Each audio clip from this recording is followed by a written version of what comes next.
All right, everybody, welcome back to another deep dive. Yeah. Tonight we're going somewhere. Okay. Kind of spooky. All right. I'm intrigued. Yeah, we're dealing with a Yeah. personal account called Whispers in the Nursery. Yeah. And I'm very excited about this one because, we've looked at Mm.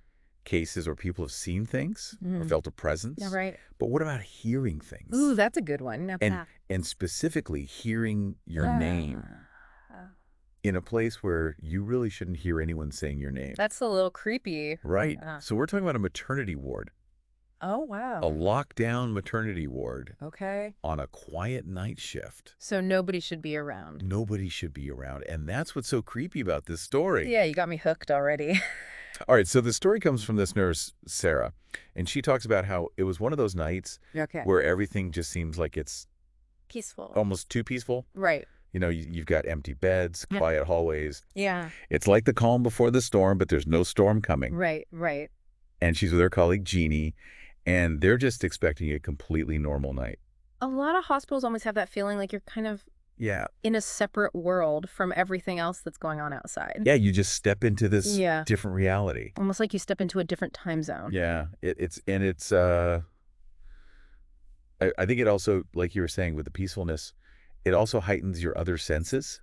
Yeah, I was going to say, I think that could actually heighten your awareness Yeah. of other things because there's not a lot of Right. distractions. Oh, right. It's like you're on high alert in a weird way. Exactly. And that makes what happens next Oh, boy. even more unsettling. Okay. Sarah is in the special care nursery Mm-hmm. when she hears it. Okay. A soft whisper, Oh, my gosh. clear as day, saying her name. No.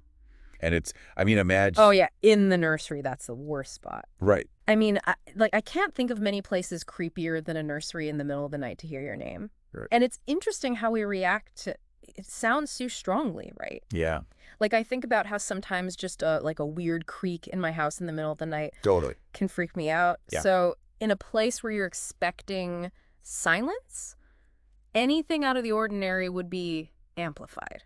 Absolutely. And so naturally, her first thought is, Oh, it's got to be Jeannie. yeah, Right. like Jeannie's messing with me. Yeah. Or Jeannie needs something. Right. She goes to find Jeannie. Jeannie's not there. That's when it gets creepy. That's when it starts getting really creepy. Yeah, because it's like, okay, if it wasn't Jeannie, Right. then who? Right. Who or what? Or what, right? Like, is Mhm. this a trick of my mind? Am I Yeah. imagining this because of the heightened senses or, And I think we've all been in those situations where you hear something and you're like, did I actually hear that? Oh, yeah, all the time. But then it happens again. And now you know you heard it. Yeah. And in this case, it's not just that Sarah heard it. No. A little while later, Jeannie walks into the nursery and she's just Oh, no. like white as a sheet. Okay. And it turns out she heard her name too Boy. while she was alone in the labor rooms.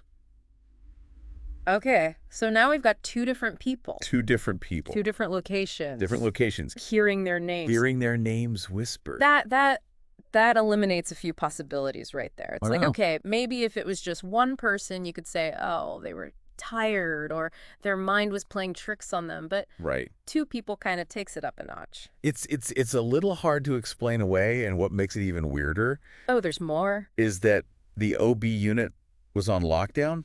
Okay. Nobody could get in or out. So unless somebody figured out how to teleport Right. past the alarms, Without setting off the Wow. alarms. We got something else going what's on. something else going on, and they They searched. okay, They searched everywhere, Ugh. top to bottom. nothing. Nothing, no signs of anybody. Wow. I mean, if you were in that situation, would you? I mean, it would definitely make you question everything. Yeah. Especially if you'd always considered yourself a skeptic. Yeah. I think it would really Yeah. challenge your worldview a little bit. Oh, absolutely. And the thing that really gets me about this Yeah. is that Sarah says she can still hear it. Still to this day. He can still hear her name being whispered Oh, wow. years later. And it's not just a memory. Right. It's this feeling Like a presence. like she's not alone. Yeah. And that's, It's disturbing. it's disturbing, and it's also really sad in a way. sad. Like, I feel for her that she's had to carry that with her all these years. Right. And it's like This this, burden. yeah, this burden's this unspoken thing that she can't really, Right. Who do you tell? who do you tell? It sounds crazy. It sounds crazy, and the only person who would understand is Jeannie. Right. And that's exactly what happened. They kept it a secret. They never told anybody else. Wow. And it was just this weird thing between them. Like a shared trauma almost. Yeah, I was going to say like a bond. Yeah. A very strange bond. But I get it, you know? Yeah. Like, if you go through something that nobody else can relate to, Right. it makes sense that you would kind of cling to the person who Right. went through it with you. Yeah. So what do you think? I mean, Oh, man. was this a trick of the mind? It's a tough one. Right. You know, on the one hand, like we were saying, the environment, the heightened awareness, Yeah. you know, the time of day Right. could play tricks on your senses. Yeah. But then the fact that it happened to two people Yeah. separately, Right. that makes me think that maybe there's something else at play. Yeah. And Talk and, to and it. it really does make you wonder Yeah. if certain places, Like a hospital. like a hospital where you have, Life and death happening all the time. life and death and so many intense emotions. Yeah, an energy. Yeah. Yeah. If that somehow amplifies Yeah. these experiences that That we just don't fully understand. we don't fully understand. Yeah. And maybe we're not supposed to. Maybe that's the point. Right. That there are things beyond our comprehension. So what do you think was whispering in the nursery? I don't know, but it gives me chills just thinking about it. Yeah, me too. All right, thanks for joining us for another deep dive. We'll see you next time. See ya.